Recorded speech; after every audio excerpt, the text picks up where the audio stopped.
Antony Blinken, he's the new Secretary of State. He's just been confirmed. So he takes over from Mike Pompeo, right? We go from the purple McDonald's monster to another monster who talks nicely, but says the same things. I sat through the entire 4-hour hearing. That's how I've been spending my day.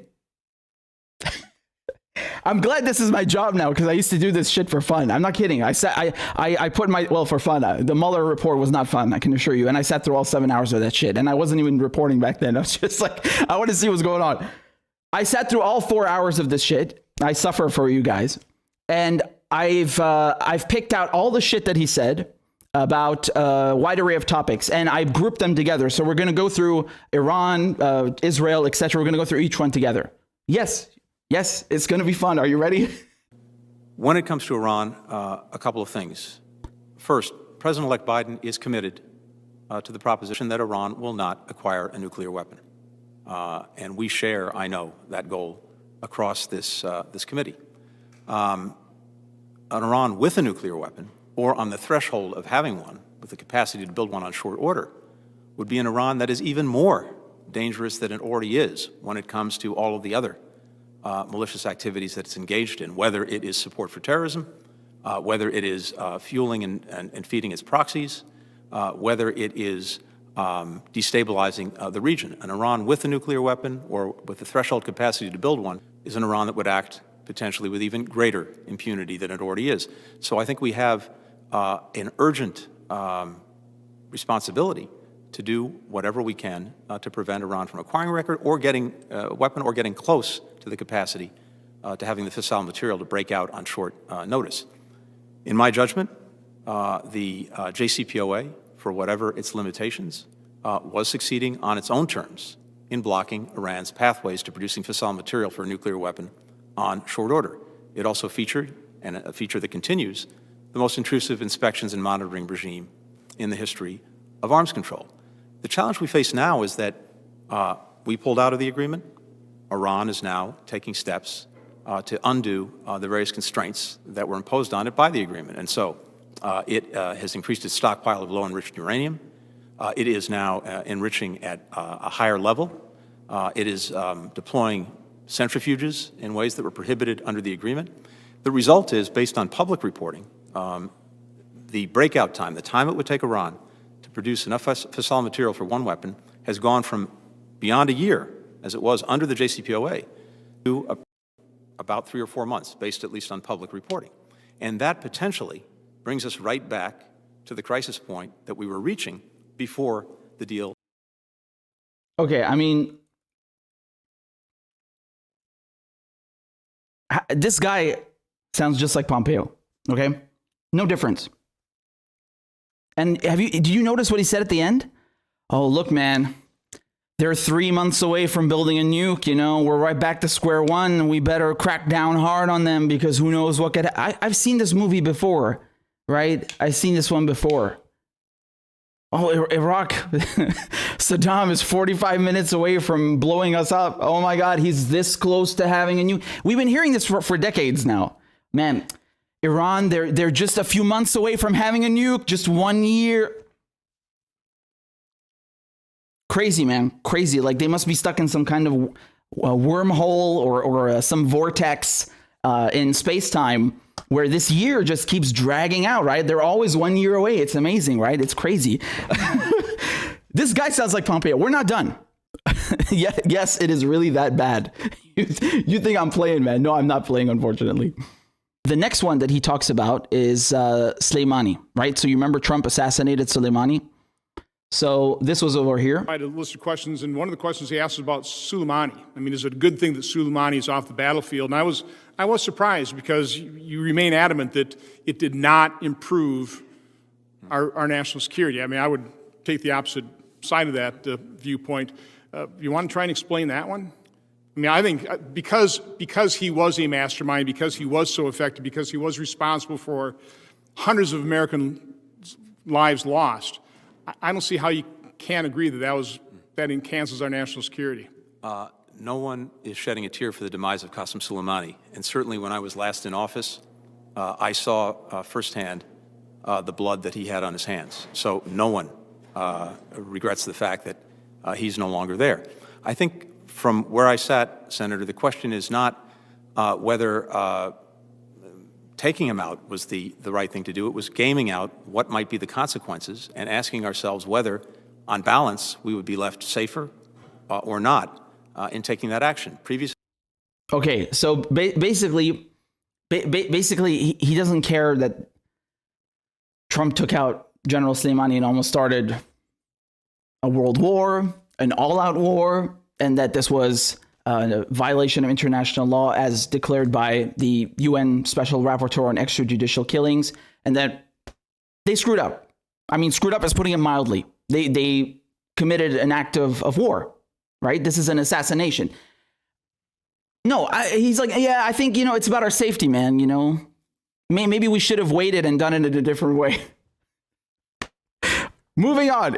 There's a lot of this, man. We are not done.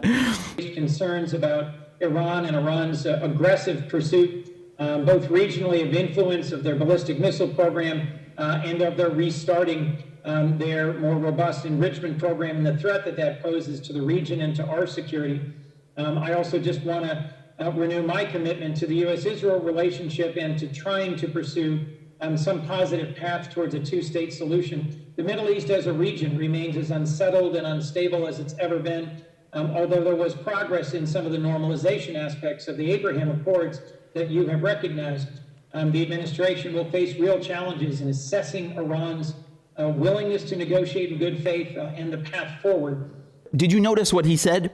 He repeated the same thing that Blinken said in the statement I just showed you before, where, look, Iran, they're enriching uranium.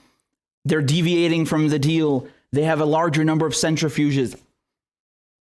You're not in the deal. You pulled out of the deal. How can you leave an agreement and then criticize someone for not following an agreement that you are no longer a part of? You left the fucking JCPOA. You're not in it. It's not up to Iran to make concessions. You need to get back in the fucking deal. And you need to lift sanctions.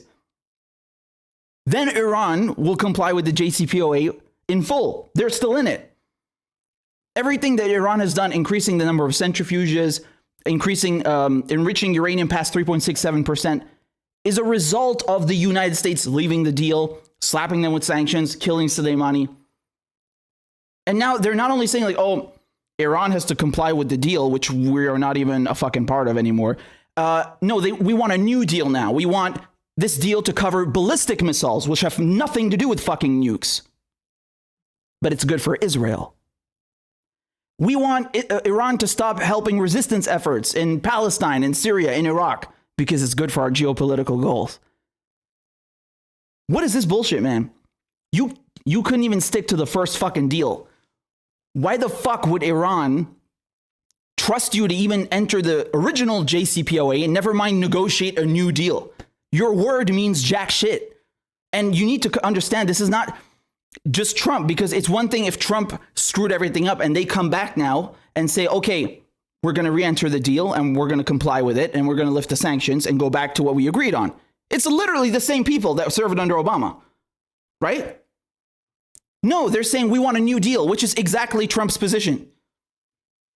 Man, these people they're really scum. Like their word does not mean shit. This is not diplomacy. This is bullying. This is ridiculous. Iran is not going to do shit unless you remove the sanctions. I'm telling you, man, like that's the official position. They're deluding themselves. So we'll get back to Yemen in a second. Are you ready for the next one? God, Lindsey Graham, everybody. Quickly go around the world and try to get a 30,000-foot view of where we start this new administration. Do you still consider Iran the largest state sponsor of terrorism? I do. Okay. Do you consider Israel a racist nation? No, I do not. Okay, that's a good start. Afghanistan. Holy shit, did you see that? He didn't skip a beat. Didn't skip a beat. It's like a robot. There's no such thing as Democrat, Republican. They're all the fucking same. And by the way, you heard that phrase? Do you consider Iran to be the world's largest state sponsor of terrorism. This is the new slogan. This is the new tagline that they've been using now for a while. Okay, let me show it to you because I saw this being said on Fox a few months ago. And I mean, it's astonishing. It's no different from Iraq has weapons of mass destruction, right? Take a look. God, they can't stop, man. Iran is the world's greatest sponsor of terrorism. Because Iran is the leading state sponsor of terrorism. Against the world's largest state sponsor of terrorism. Iran is the leading state sponsor of terrorism. That's Mike Pompeo's favorite phrase. Mike Pompeo did a tour in Europe around that time, August, September. He visited a bunch of countries, and in every goddamn speech, it's not the first time, he's been doing this for years, but especially as of late, he was like, Iran is the world's largest state sponsor of terrorism, right? It's a new slogan. And now you're seeing the new guy who's supposed to replace him agreeing with it. What is that supposed, like, put yourself in the shoes of Iranians. Like, what are they supposed to deduce from this statement? Never mind the fact that you, as an American, should be concerned that you have a new party, yet the Secretary of State sounds just like the same old one, who is a disgusting war hawk. You should be concerned. You should be very concerned. So going back to Lindsey Graham, because he's really a character, this one. He's really a character. Afghanistan. Do you agree that I agree totally with Senator Shaheen that if we abandon the Afghan women who fought so hard to have a say about the future of their children, it will affect our children's future. Do you agree with that? I do. Yeah, meaning, okay, do you want to stay in Afghanistan another 20 years? Yes. Moving on over here, we have some more about the JCPOA. Would you commit to re-entering the JCPOA without any preconditions as a starting point, so long as the Iranians return to all of their commitments as well?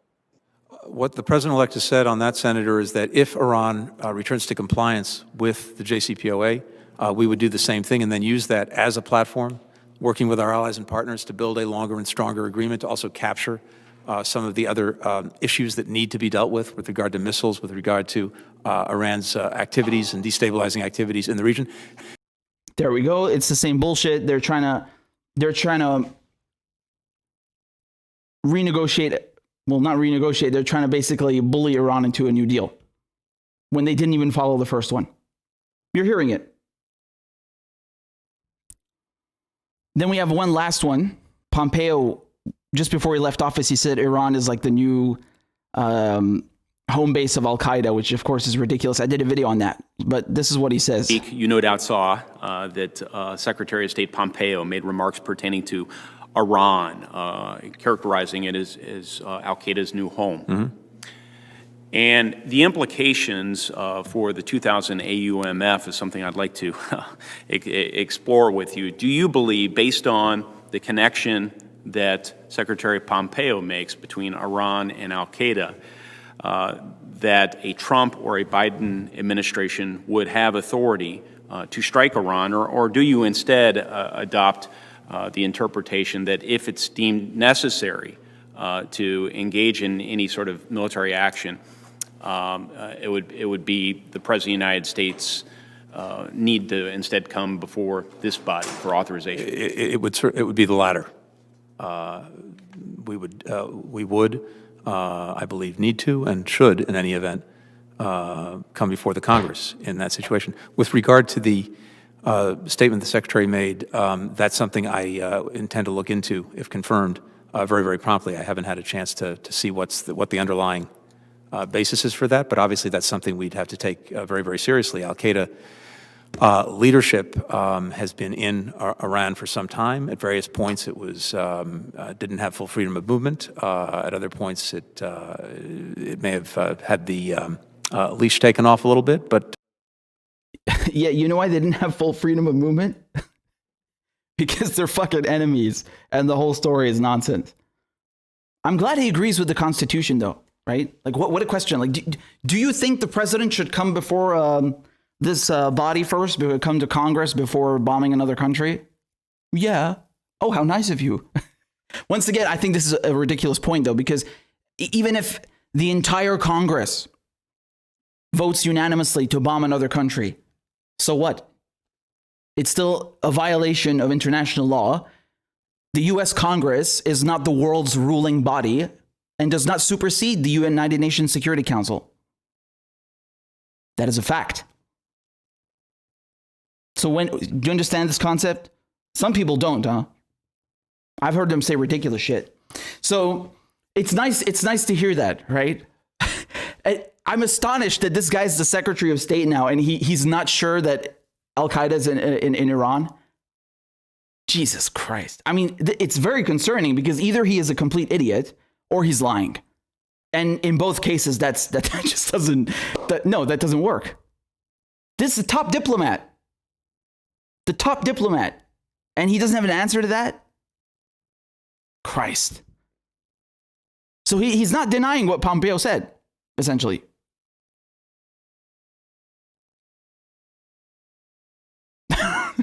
All right. This is a long segment, but I sat through 4 hours, so I picked out the best bits. It's important. You need to understand who's going to be taking over for the next couple of years. You need to understand who this person is. I mean, if you didn't already know since we covered his record with Obama. But let's move on to China now, okay? Let's see what they said about China. As we look at China, there is no doubt that it poses the most significant challenge of any nation state to the United States in terms of our interests, the interests of the American people. There are, as I see it, rising adversarial aspects to the relationship, certainly competitive ones, and still some cooperative ones when it is in our mutual interest. I think as we're thinking about how to deal with China, and I think this is reflected in the work that the committee has done, we have to start by approaching China from a position of strength, not weakness. And the good news is our ability to do that is largely within our control. Position of strength when we are working with, not denigrating, our allies. That's a source of strength for us in dealing with China. Okay, do you want me to translate that for you? Let me translate that for you. That means we are going to be hawks on China, and Australia is going to help us. Okay, so if you don't know what's happening with Australia, that's a whole other story. I don't just mean with the fact they've abandoned Assange at the behest of the U.S. No. Australia is basically now like a new U.S. base to keep China in check. Not to mention they have their own fleets over there and their support for Taiwan. No, this is what he's saying. Okay, he's saying the same shit Pompeo says, but in a nice way. So instead of coming out and saying, the Chinese Communist Party, they're liars and they cheat and steal. Yeah, he's quoting himself, isn't he? Instead of directly saying it, he's saying it diplomatically, right? He's the top diplomat. But it's the same message. We have to approach them from a position of strength. It sounds nice, right? It sounds almost like, oh yeah, there's nothing wrong with that. He's not insulting them. No, that's not what that means. That's not what that means. That means we're going to keep them in check with our military and all means available to us. Don't worry, it doesn't end there. It doesn't end there. Here's another interesting one. This one was with Mitt Romney, if I recall correctly. A free field to redefine the century more on their terms than on ours. One of the ways, this is just one example, but I think one of the ways we see this acutely is there's an increasing divide between what you might call techno-democracies, that is technologically sophisticated countries that are also democracies, and techno-autocracies like China. And whether the techno-democracies or the techno-autocracies are the ones that get to define how technology is used, the technology that dominates all of our lives, I think is going to go a long way towards shaping the next decades. We have a very strong interest in making sure that the techno-democracies come together more effectively so that we are the ones who are doing the shaping of those norms and rules. And to the extent technology can be infused with values, that these are more our values than theirs. But all right, let me translate that for you. He's saying China is a technological powerhouse, right? You saw the friction, if you want to call it that, between the Trump administration and China, right? They had on trade. Then he tried to ban Huawei, remember, accusing them of spying. And again, Pompeo going on the Chinese Communist Party. All of this stuff, right? They're trying to blunt, okay? They're trying to cripple China's tech sector because it's competition to Silicon Valley. They're scared of it, right? So what he's saying here is that, well, look, our values, the techno-democracies, we have to come together to make sure that we are controlling the world and shaping the world. He didn't say controlling, he said shaping. It's the same shit. Okay? This is like Cold War rhetoric. That's what it means, essentially. Okay? These you can tell this guy's not interested in mutual cooperation and respect. No, he's saying we're in competition and we want to win. That's what he's saying. Those are two different things, right?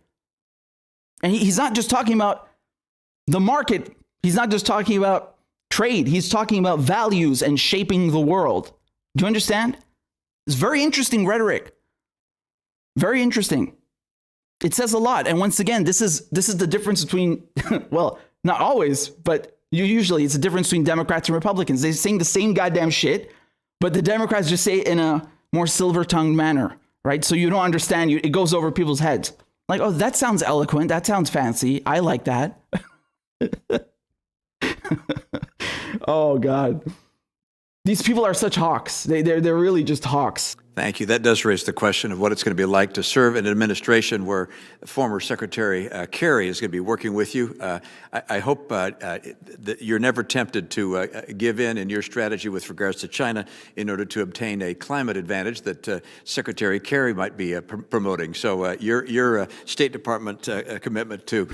That's Mitt Romney saying, I like you. I like you a lot. Make sure you shit on China for me. Okay. We're not done. Now we're going to go to Venezuela. Are you ready? We haven't even gotten to Israel yet. We haven't even... It's a lot.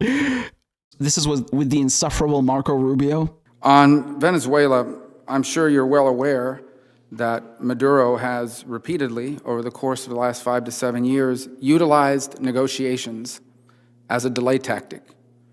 The reality of it is that he will agree to all sorts of short-term reversible things, release a political prisoner or what have you. But at the end of the day, he's not ever going to agree to free and fair elections because he can't win them. Again, it's so important to pay attention to politicians when they speak and read between the lines. What he just said, Rubio, is like, Maduro, he engages in diplomacy sometimes, and he'll do things that we ask him to, but he still won't step down, and we don't like that. He just said that, but with different words. It's exactly what he said. Look, he'll release political prisoners, and he'll participate in negotiations, which means diplomacy, and he'll engage in talks, but it's all a stalling tactic.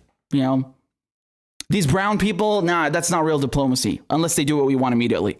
And at the end of the day, we want a new puppet in power. We want Juan Guaido in power. We want our guy ruling Venezuela, and he doesn't seem like he wants to budge. So we don't like that.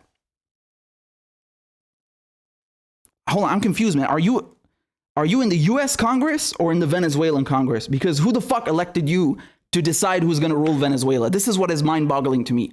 Are you a Venezuelan citizen? Did someone ask you for your fucking opinion about who should be president of Venezuela? Unreal. Okay, now let's. It's not done. Is it your view that that our stance towards Venezuela should change in essence, that we should no longer recognize Juan Guaido and enter into negotiations with Maduro?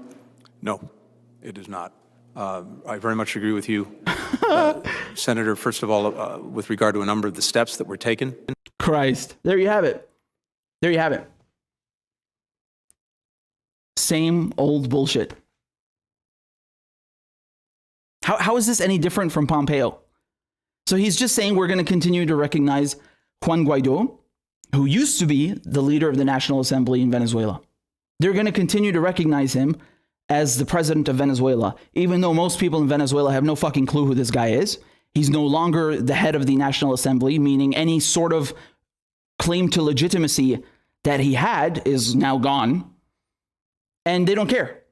They don't care. So clearly they're not really interested in democracy, like, you know, even if you were going to play devil's advocate, because there's a new head of the National Assembly now. So on what claim does Juan Guaido stake his presidency? This is bullshit.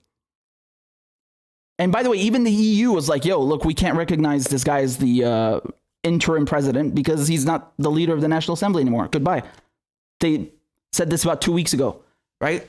No, the United Kingdom, the US, they don't care. And Joe Biden administration, they don't care. They're going to continue the Trump policy. And you're going to sit there and tell me that Democrats and Republicans are different? God, they make it so easy. They're just telling it to you in plain sight. It's a public fucking hearing. Unreal. That was it about Venezuela. So going to Israel. Ah, yes, Israel. Remember, guys, Israel is the only democracy in the Middle East. And if you say otherwise, let's get to it. Thank you, Senator. First, let me start with this very basic proposition, which is that our commitment to Israel's security is sacrosanct. And this is something that the President-elect feels very strongly.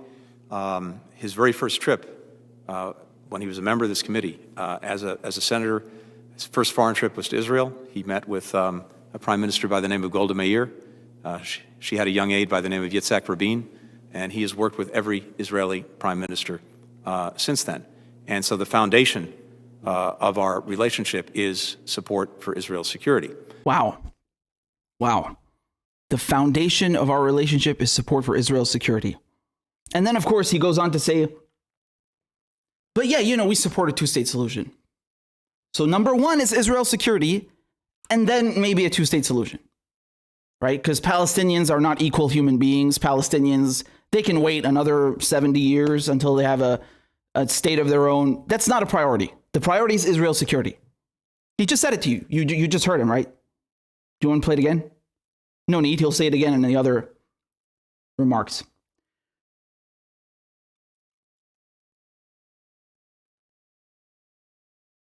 Over here. Since the Oslo Accords, and yet sometimes I feel U.S. policy since Truman, in one way or another, certainly since the Oslo Accords, and yet sometimes I feel like our policy is to say two-state solution is our policy, but it has been hard for us to find meaningful path forward. I paid my first visit to Israel in 1998. I've been to Israel more times than I've been to Ireland, and I have relatives in Ireland. I really value the U.S.-Israel relationship. Side by side are worse today than they were in 1998 when I first visited, and I find that tragic. Yeah. And what's the challenge of not having a meaningful two-state solution? Let's just talk about COVID. There's a vaccination campaign going on right now that in Israel is viewed as one of the leading and most innovative in the world in terms of vaccinating high percentages of people, but virtually no one in Palestine has been vaccinated. And the Israeli health minister says when we are done with our citizens, then we will focus attention on our neighbors. So the Palestinians are in this odd space where they're sort of they don't have their own country, they're in a country, but they're not considered citizens, they're considered neighbors. This is the kind of thing that suggests we really do need to find a path forward. I do believe the Trump administration's success in the Abrahamic Accords is notable, and I applauded it right out of the gate. How might we use the improved relations between nations in the Arab world with Israel to help advance the prospect, finally, since the late 1940s, the prospect of a two-state solution? Well, first of all, I very much share the premise of your comment and question, which is, as I see it, the two-state solution, however distant it may appear, is still the best and probably the only way to truly assure Israel's future as a Jewish and democratic state, and of course to give the Palestinians the state to which they are entitled. The challenge, of course, is how to move forward on that at a time when you rightly said, seems more distant than it's ever been, at least since Oslo. I hope that the progress that was made with the Abraham Accords, which I applaud, the steps that countries are taking to normalize relations with Israel is an extremely positive development.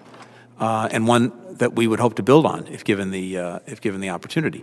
I hope that also might create a greater sense of confidence and security in Israel as it considers its relationship with the Palestinians, because whether we like it or not, whether they like it or not, it's not just going away. And these nations that have... Amazing, right? Once again, he agrees with Trump policies, right? Giving away moving the U.S. Embassy to Jerusalem and recognizing it as the capital of Israel. It's not. Goes against international law. He said nothing about the Golan Heights, the Syrian Golan Heights that are occupied by Israel since '67, that Trump also recognized them as Israeli, which is also a violation of international law. UN Resolution 242. I'm telling you, even the U.S. voted for that. They passed unanimously, tells Israel, get the fuck out of the Golan Heights. 50 years later, they still won't leave. Okay? Among the other territories. So he agrees with that bullshit, right? Which has caused a huge rift in the Arab world, which does nothing to advance the security of Palestinians, let alone a fucking state for them. On the contrary, you have to understand something. The only goddamn leverage that Arab countries really have against Israel is not legitimizing them. The majority of Arab countries do not recognize Israel as a country. Israel fucking craves this. This all they want is to be recognized as a legitimate country. And what did they do? Sudan, Sudan was really kind of coerced and bullied into it, I'd say, more than the others, right? Sudan, you then had Bahrain, right? And you had the UAE recognizing Israel, the Abraham Accords, which I just talked about. They threw away their leverage. They just threw it away. And think of this. This is insane. Like, these are settlers that have come from Europe and elsewhere, demolishing Palestinian homes, living on Palestinians' lands. You're recognizing their existence, their state, their nation, their entity on Palestinian land when Palestinians haven't gotten their own state. I mean, this is bullshit. So this idea that this promotes peace and security was a propaganda line. It's a nonsense talking point from the Trump administration, and he's going along with it, right?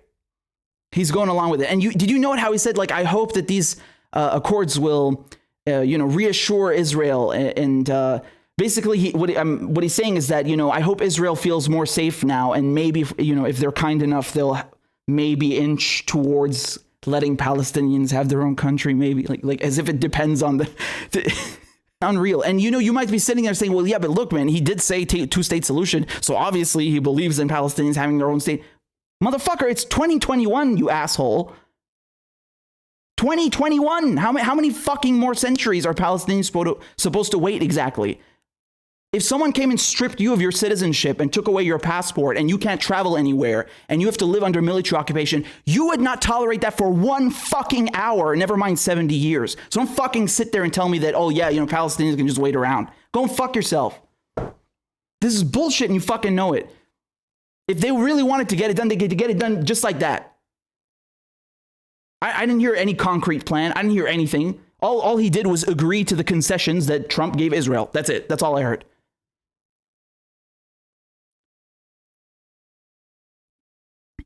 And then we have another bit over here regarding BDS, boycott, divestment, sanctions. Israel, we talked about building on the Abraham Accords, some of the positive things that have happened recently. I'd like to hear your comments on that, but also with regard to global boycotts of Israel. Senator Cardin and I have worked together on this over the years to try to oppose the global BDS movement, boycott, divestments, and sanctions against Israel. Senator, yes, as we had a brief opportunity to discuss, I support the Abraham Accords. I applaud the work that was done to achieve them. I think they have significantly advanced the security for Israel and for the countries involved. It opens new perspectives and prospects with regard to travel, to business, to trade. All of which is very, very positive, and I would hope that we have an opportunity to build on them. going forward. With regard to BDS, the president-elect, and I strongly share this conviction, is resolutely opposed to BDS for the reasons that you cite. It unfairly and inappropriately singles out Israel. It creates a double standard and a standard that we do not apply to other countries. What? Did you hear that, man? Really, you don't apply that standard to other countries? Really, you're not sanctioning other countries? You're sure about that? You're not sanctioning Venezuela, Syria, Iran, and now Yemen and Cuba again? No. And those are way worse. I mean, those sanctions literally murder people. It's like we're not allowing food to come in. Not, oh, we don't want to do business with you. It's no, we're gonna fucking starve your population type of sanctions. We're gonna murder your civilian population.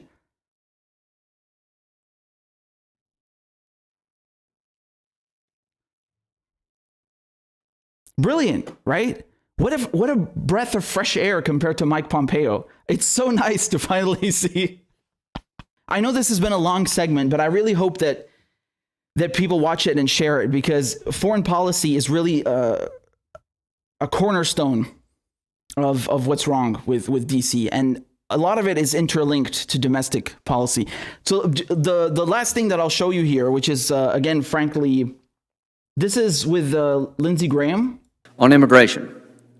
You're soon going to be Secretary of State with hopefully a good bipartisan vote. I think you deserve it. What would you tell the people in a caravan coming toward America?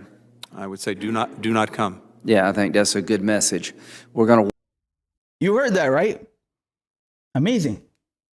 And keep in mind, when this hearing begins, like around in the first couple of minutes, Blinken talks about how his own family came to America to seek refuge.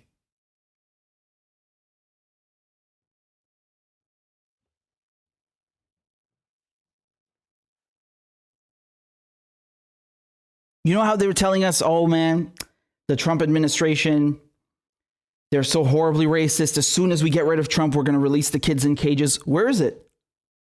We're going to enact a more just and humane immigration policy. Where is it? Oh, okay, they removed the Muslim ban. Half of it, Not all of it, the one that Obama and Biden came up with originally, which they don't tell you about, which Trump built on. Not that one. No, just the Trump one. Just a little bit. They're a little bit less racist. Just a tiny little bit less racist. And of course, they completely gloss over the fact that, why do you have caravans of people? Why do you have so many migrants, refugees, which is the right term, coming to America in the first place?